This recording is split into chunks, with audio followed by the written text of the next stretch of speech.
Como é que tá sendo fazer o Salve Salve Band News, cara? Tá ótimo, cara. Eu gosto muito de falar todos os dias sobre os assuntos mais terríveis, né? E é uma pena que a sujeira da política nacional seja tão grande, mas eu acho que a gente precisa expressar isso E para assunto deixar não as falta, pessoas né?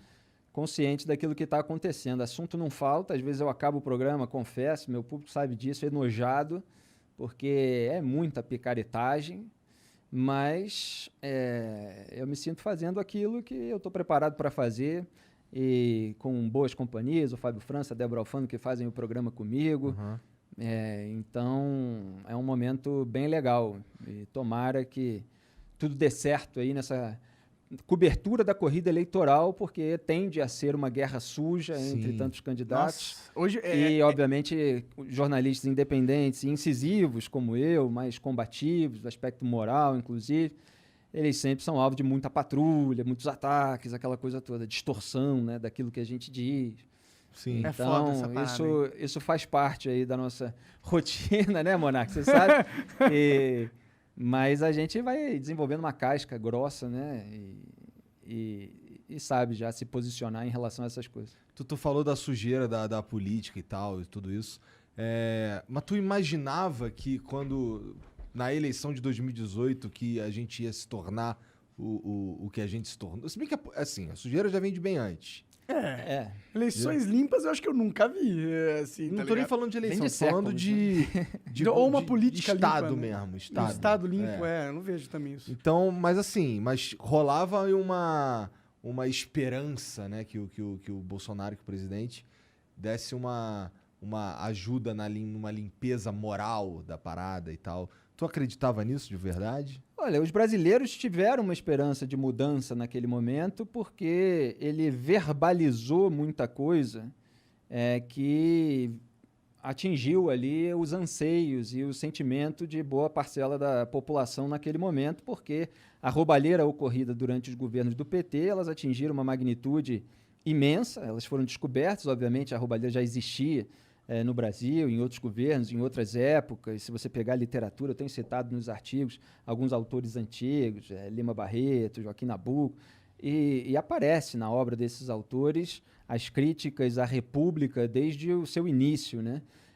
Estava lembrando hoje, talvez use aí nos próximos artigos, Paulo Prado também, que escreveu um livro extraordinário, que reflete muito aí o pano de fundo do que a gente vive hoje, mas naquele momento o Jair Bolsonaro usou ali um discurso que já existia por parte de vários colunistas, como eu e vários outros até que vieram antes de mim, e que não estava tendo representatividade na arena política, né?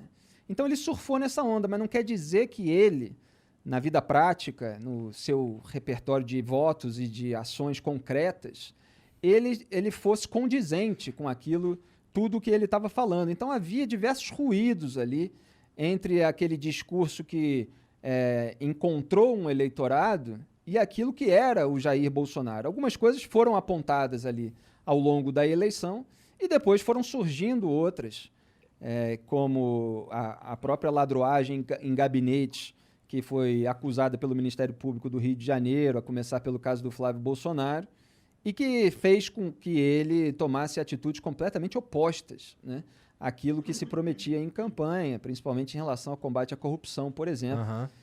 E aí há uma série de etapas e tal, das quais a gente pode falar, que eu falo há muito tempo e que estão aí se consolidando hoje. Pois é.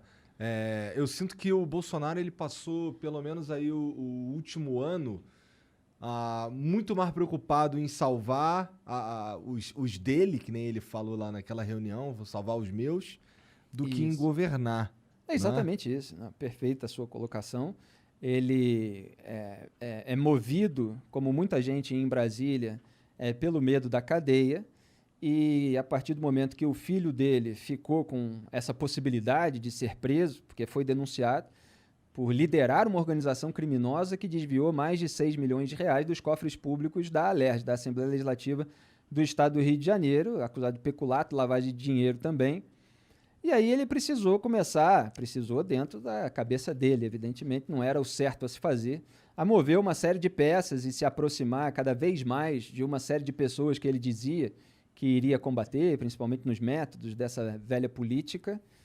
E aí ele foi se tornando, ele quer dizer, a maquiagem que ele passou na campanha eleitoral foi escorrendo, né? Sim. Até às vezes falam em trocar de pele, eu prefiro falar isso, que a maquiagem escorreu, quer dizer, aquele discurso que ele pegou ali emprestado de colunistas, de pessoas que apontavam essa lacuna de representatividade no debate público de determinadas ideias, de determinados elementos.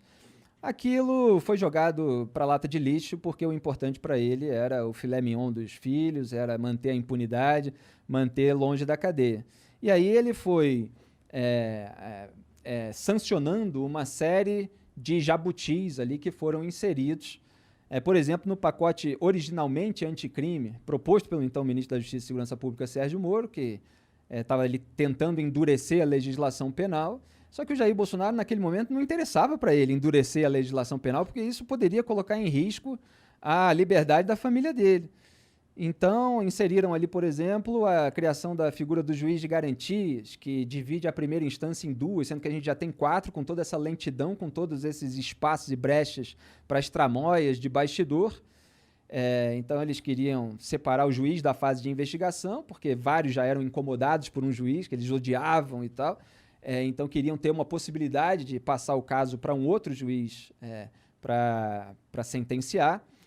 E inseriram ali a restrição à prisão preventiva, a restrição à delação premiada.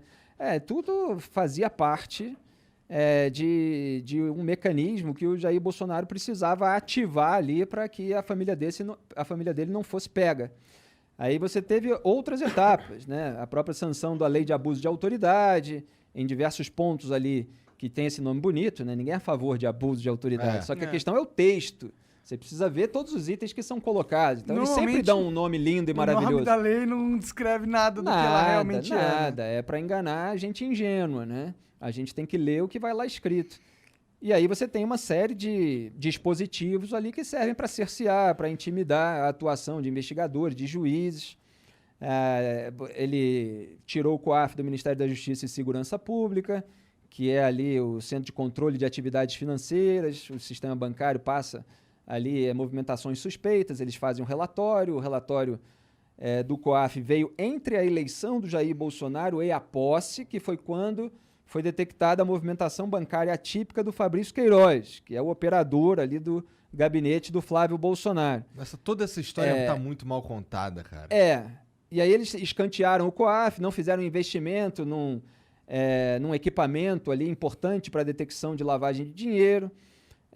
E isso foi culminar agora com a alteração da lei de improbidade administrativa também, para abrandar qualquer possibilidade ou tirar a possibilidade de punição de políticos pegos com mau uso ou desvio de recursos públicos, e teve a interferência na Polícia Federal, que é um caso escandaloso. Ele queria trocar o superintendente da PF no Rio de Janeiro, quando justamente um dos casos envolvendo o Flávio Bolsonaro, porque é dividido em dois ali, você tem esse processo que agora o STJ está tentando varrer para debaixo do tapete, e você tem um desdobramento dele, que é o inquérito eleitoral. Mas não conseguiu varrer para debaixo do tapete? Sim, de certa forma, sim. Com uma manobra, tem assim, todos os detalhes, estava analisando ontem e hoje, com uma manobra em conjunto com o Supremo Tribunal Federal, que é muito engraçado, né? Tem gente que se deixa levar, se deixa engambelar pela retórica bolsonarista, eles posam assim de combatentes do Supremo Tribunal Federal, mas estão lá tomando cafezinho com o Gilmar Mendes, está lá abraçando sábado à noite Dias Toffoli. O Lava-Toga, né? Exatamente, essa é outra história que eu posso lembrar aqui com todos os detalhes, melar a CPI da Lava-Toga. Mas no Supremo, o Gilmar Mendes ficou responsável pelo recurso do Ministério Público do Rio de Janeiro contra o foro privilegiado, retroativo, né, como a gente passou a chamar, que foi concedido para o Flávio Bolsonaro. Porque ele era deputado estadual, virou senador, mas os crimes acusados ocorreram durante o mandato de deputado estadual. Aí o que o Gilmar fez? Engavetou o recurso do MP e ficou segurando lá na gaveta, enquanto, obviamente, o Gilmar passava a boiada dele, porque ele está sempre lá para blindar os velhos tucanos. Então, ele está sempre lá ajudando Beto Richa, Aécio Neves, Aloysio Nunes, José Serra. Ele se voltou contra a Lava Jato depois que a Lava Jato atingiu os tucanos. Antes ele era a favor, ele impediu o Lula de tomar posse como ministro, quando o Lula queria ter o foro privilegiado para escapar da cadeia. Então, o Gilmar Mendes engavetou.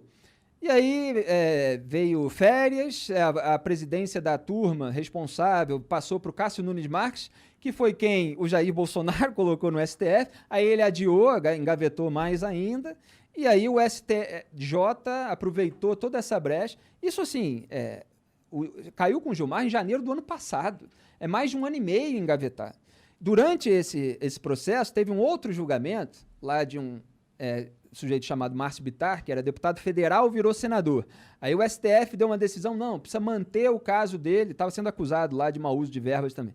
Tem que manter o caso dele no Supremo, então mantém o foro privilegiado, porque os crimes aconteceram quando ele era deputado federal, mas ele virou senador, então o Supremo decidiu manter o foro privilegiado. E aí vem o STJ e fala, não, o caso do Flávio Bolsonaro, ele era deputado estadual, virou senador, não é a mesma coisa. Mas aí fala, não, mas por analogia e tal, é mandato cruzado e tal. Sendo que o que o STF tinha decidido em 2018, desculpe me estender, mas é que esses casos são meio complexos, mas é só para dar uma dimensão, né, da quantidade de manobras. O que o STF tinha decidido em 2018 não era nada disso. Era que deputados federais e senadores que são acusados por algo que aconteceu nos seus mandatos, mas que saem do mandato, seja porque acaba, seja porque renunciou ou qualquer outra coisa, eles perdem o foro privilegiado no STF. Então, o caso deles é remetido para o juízo de primeira instância. Foi só isso que o STF decidiu, sem pensar em todas as outras possibilidades. Quer dizer, o deputado estadual que vira senador, ele não pensou nisso. Ele só decidiu aquilo ali. Aí você deixa uma série de brechas e o STJ julga o caso do Flávio Bolsonaro antes do STF ter decidido exatamente o que deve ser feito, faz uma analogia no caso do mandato cruzado e tal. E aí, o que é mais importante disso tudo, se você não entendeu nada, presta atenção agora. É que ele fala assim, olha, tudo que foi decidido até aqui, todas as provas que foram coletadas têm que ser jogadas no lixo. Estão anuladas, porque esse juízo de primeira instância não era o competente, não é no sentido de qualidade, tá? De jurisdição, para fazer essa investigação, para comandar essa investigação. Então, eles tomam uma decisão a partir de uma regra inexistente, que passa a ser criada agora, que passa a valer agora, e usam essa regra para trás. Então, você passa ali anos fazendo uma investigação e coletando todas as provas. Quem quer, olha, procure no Google, íntegra denúncia Flávio Bolsonaro, Fabrício Queiroz. Você vai ver lá provas cabais da ladruagem no gabinete. Você vai ver lá foto até do Fabrício Queiroz pagando na agência bancária mensalidade da escola das filhas do Flávio. Ele pagou também plano de saúde, ele fez depósitos nas vésperas de quitação de imóvel. Então, eles tinham um esquema de você roubar a folha salarial da turma do gabinete. Então, você empresta um nome como suposto servidor, né, comissionado, que eles chamam, é o funcionário fantasma. Ele empresta só um nome, que é para o líder e o operador poderem abrir o cofre público para ter a remuneração para aquela pessoa que supostamente estaria trabalhando. Não estava, a investigação mostrou isso. Ela recebe na conta, saca e entrega o dinheiro para o operador coletar e depois ele faz depósito na conta do líder da quadrilha e tal. Esse é o tipo de esquema que é ladruagem. Você tem um batedor de carteira que está roubando aí na esquina e você tem político que bate muitas carteiras ao mesmo tempo, é o dinheiro dos pagadores de impostos. E você tem um monte de pilantra aí que finge que esse tipo de ladruagem não é ladruagem, né? É pessoal que fica passando pano para isso. E a investigação ainda mostrou que os funcionários fantasmas realmente não trabalhavam. Quer dizer, tinha gente lá em Resende, 3 horas do Rio, tendo outro trabalho, nunca estava lá na Alerj, pegaram os celulares nunca estavam lá em torno. Então, uma investigação minuciosa, completa, que vai ser jogada no lixo. Agora o MP está pensando no que fazer, como recomeçar. Porque, assim, pode recomeçar, só que você meio que vai bloqueando todos os caminhos.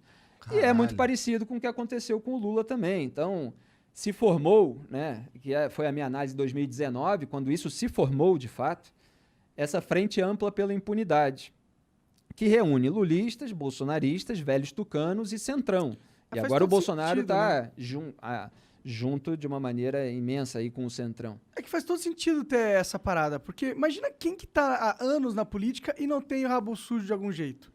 Eu acho que todo mundo ali tem, e esse é o medo que eles têm. E, caralho, se a Lava Jato começa a investigar todo mundo mesmo, os caras vão chegar em mim. Porque eu já fiz muita merda. E todo mundo, eu acredito chegou, lá, né? Já fez muita merda, né? Pois é, chegou em vários, daí, obviamente tem exceções, são 513 deputados, 81 senadores, a gente torce para ter exceções, tem algumas pessoas ali que estão combatendo, mostrando alguma firmeza moral, mas é muito membro da velha política que tem o seu telhado de vidro e foi acusado, não só pela Lava Jato, várias outras operações, mas aí todos se juntaram para desmantelar essas ferramentas e para que não só eles escapassem do processo, mas para que pudesse haver a reestruturação dos esquemas criminosos. Então você teve governo, e muitas vezes as pessoas querem analisar duas épocas diferentes, mas em que estão acontecendo coisas diferentes. Durante os 4 governos do PT aconteceu uma roubalheira desenfreada, que uniu vários campos, não só os petistas. Durante o governo Bolsonaro é a construção da impunidade. Então você tem a sabotagem de todas aquelas ferramentas que foram usadas para atingir essas pessoas, mesmo que nem todas tenham sido presas. Então você tem um período de roubalheira e você tem um período em que todos aqueles que chafurdaram nessa lama estão unidos para blindar a classe política. É esse período que a gente vive hoje. E, obviamente, uma terceira via precisa apontar isso. Né? Mas você tem gente que não aponta.